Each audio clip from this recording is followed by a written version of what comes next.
Hey guys, it's Cameron here with Emerson Property Management. Used to be Emerson House Buyers, Emerson Property Management. Bring you tools, tactics, strategies, lessons I've learned, things that have helped me build up a sizable rental portfolio in about 2 years. Today, guys, I want to talk about luck, or what assumes to be luck.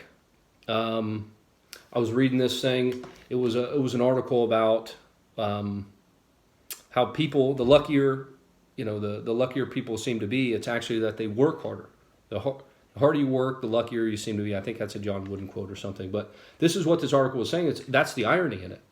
And guys, I just want to talk about today the fact that people who seem to be lucky, the billionaires, the successful real estate investors, successful people that you see in companies, whether that's business owners or successful people in relationships, or maybe their passion products, woodworking, anything that they do, surfers.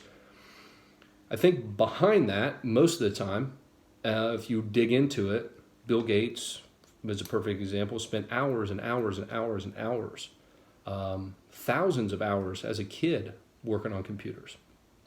Most people will have spent thousands of hours to perfect their skill, and you don't see that until, basically they're highly publicized for being a successful entrepreneur.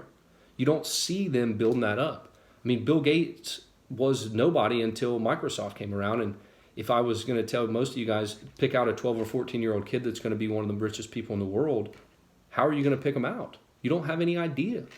They're working, they're building, they're creating, they're honing in their skills. Malcolm Gladwell's 10,000 hour rule.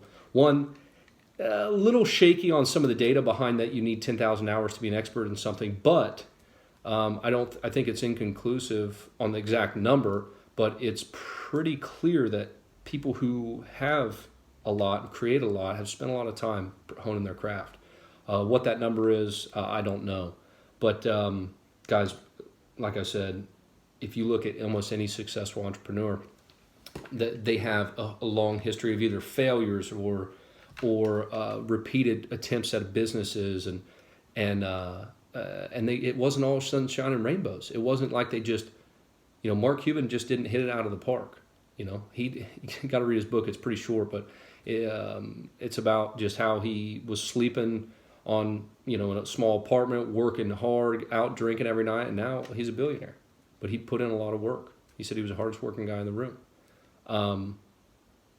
So another great depiction that I want to mention about this, and I apologize if I'm being redundant, but repetition is the mother of skill. There's an image of it's stairs leading up to a stage, and at the top of the stage is a juggler, and he's juggling plates, and there's a huge audience in front of him, and thousands of people. And everybody's watching. You can see them taking pictures.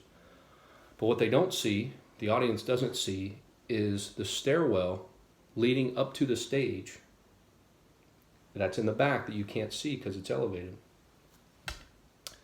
That has a bunch of broken plates.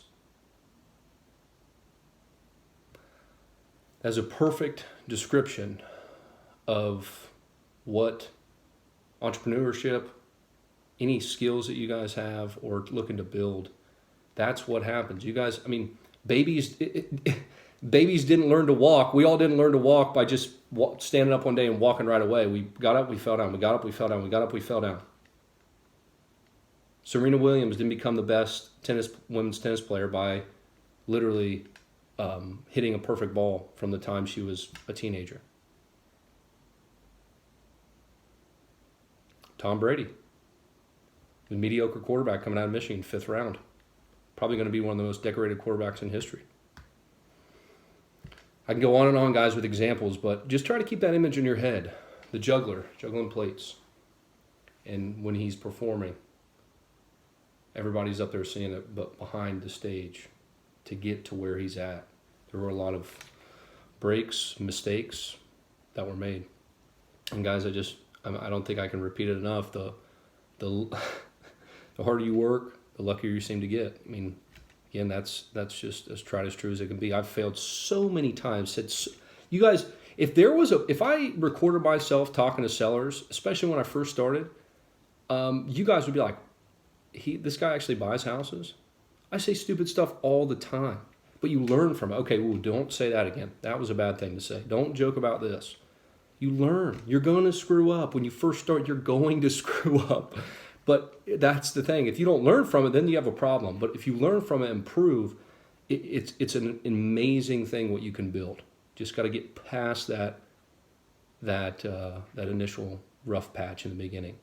And it's really the sky's the limit from there, guys.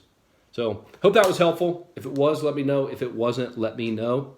I think this is a tried and true habit that I know from a lot of real estate investors, guys. So appreciate the tuning in. And like I said, leave a comment. Let me know how you like the video, if you do or don't. And I'll see you guys next week. Cheers.